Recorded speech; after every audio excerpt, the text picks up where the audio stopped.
Ka-Express, tila nagpalit ng pwesto ang dalawang pinakamalaking pangalan ng bagong henerasyon ng Philippine sports. Hindi literal na hinarap ni Alex Ayala si Kai Sotto, pero sa usapang momentum, international achievement at global media attention, si Alex ngayon ang biglang lumampas sa eksena. At itong August 3, tinalo ni Alex si world number 3, Jessica Pigola, 4-6, 6-4, 6-0, upang maging unang manlalaro mula sa Pilipinas na manalo ng WTA Tour Level Singles title. Dahil sa kanyang Washington Championship, umakyat siya sa career high world number 20. Hindi pa rito natapos ang ingay. Sold out ang kanyang Toronto night session at makakatambal niya muli ang tennis legend na si Venus Williams sa doubles. Maging ang official WTA at National Bank Open social media accounts ay todo promote sa bagong Pinay champion. Kaya ba nitong tunayang na pag-iwanan na ng tennis ang basketball sa Pilipinas? Hindi pa. Basketball pa rin ang mas malalim ang kultura, liga at araw-araw na following. Pero sa kasalukuyang international momentum, si Alex ay may pinaka-konkretong resulta. Samantala, lalong lumalakas ang panawagang bumalik si Kai sa gilas. Natalo ang Pilipinas sa New Zealand 106-102 sa double overtime bago yumuko sa Australia 92-49 sa huling bahagi ng first round. Malinaw na kailangan ng gilas ang size, rebounding at rim protection na kayang ibigay ng isang healthy Kai. Pero malinaw rin wala pang opisyal na kumpirmasyong maglalaro si Kai para sa susunod na window. Ang tamang panawagan ay simple lang kung fully cleared, healthy at tugma ang schedule, panahon nang ibalik ang 7-3 centerpiece ng gilas. So linawin natin agad, ang Alex Ayala, ginulat si Kai Sotto ay hindi personal na competition sa pagitan ng dalawang atleta, magkaibang sports, magkaibang career path at magkaibang sukatan ng tagumpay.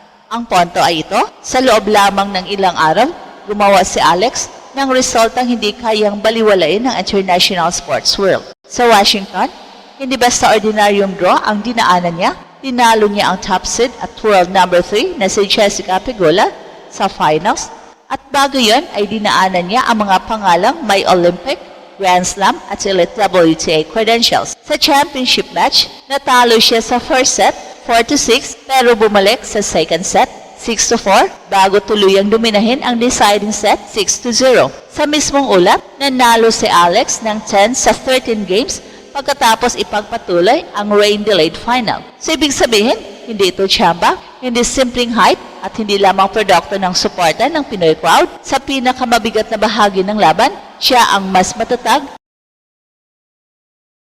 mas agresibo at mas composed. Ang resulta, unang WTA Tour Level Singles Championship ng isang Pinay at unang pagpasok ng isang player mula sa Pilipinas sa WTA Top 20. Pagkatapos nito, hindi humina ang momentum. Sa Toronto, nakatakda siyang maglaro sa sold-out night session habang binigyan din sila ni Venus Williams ng double wildcard. At ang mismong tournament director, Carl Hale, ang nagsabing patuloy na tumataas ang popularity ni Alex habang gumaganda ang level ng kanyang laro. Sa social media, kitang-kita rin ang pagbabago ng treatment kay Alex. Hindi na lamang siya ipinakilala bilang promising Pinay o rising Asian player. Ang official WTA post ay tumukoy sa kanya bilang 2026 Mubadala DC Open Singles Champion at unang player mula sa Pilipinas na nanalo ng WTA Tour title. Dumagsa rin ang pagbate mula sa Philippine sports figures, government officials at fans pagkatapos ng kanyang panalo. Dito pumapasok ang comparison kay Kai. Sa loob ng maraming taon, si Kai ang naging simbolo ng pangarap ng mga Pinoy sa isang globally dominant league, ang NBA.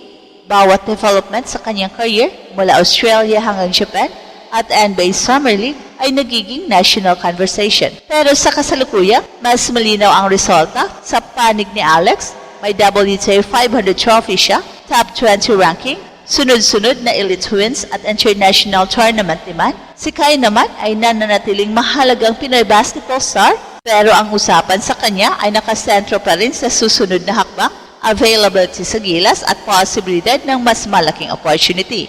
Well, hindi ibig sabihin nito na tuluyan ng natalo ng tennis ang basketball sa Pilipinas. Walang sapat na national audience data para ideklarang mas popular na ang tennis sa kabuuan. Basketball pa rin ang may PBA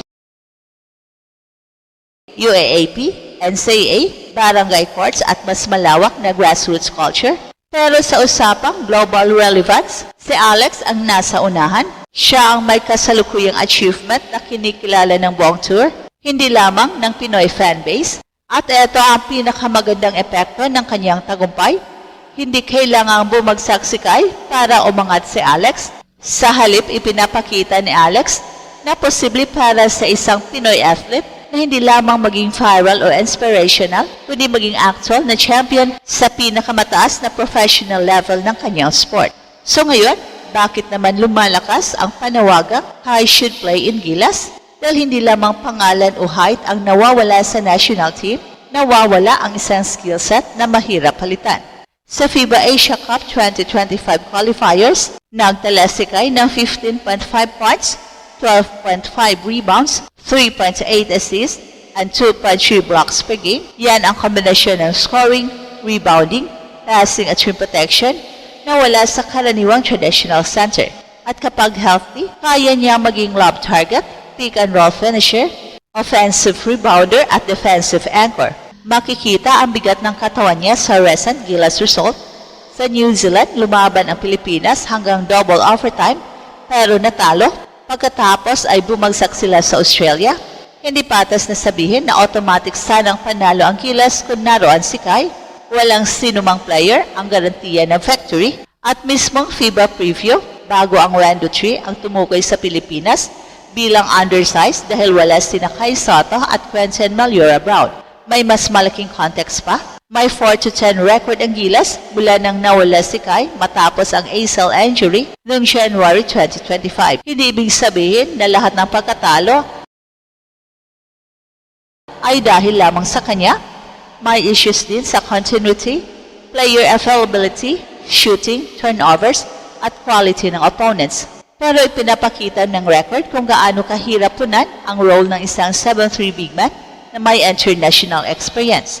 Gayunpaman, hindi dapat gawing simpleng otas ang Kai should play.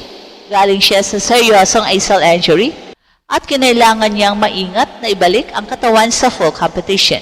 Ang medical clearance, kondisyon sa tuhod, club obligation at long-term career plan ay kailangang respetuhin. Bilang mga supporter, pwede tayong manawagan pero hindi natin dapat ipilit ang national team duty kung may tunay na health risk. And as of August 5, wala pang verified announcement na kasama si Kai sa final roster para sa susunod na FIBA window. Ang window 4 ay nakatakda mula August 24 hanggang September 1, kaya mahalaga ang bawat desisyon sa roster at preparation.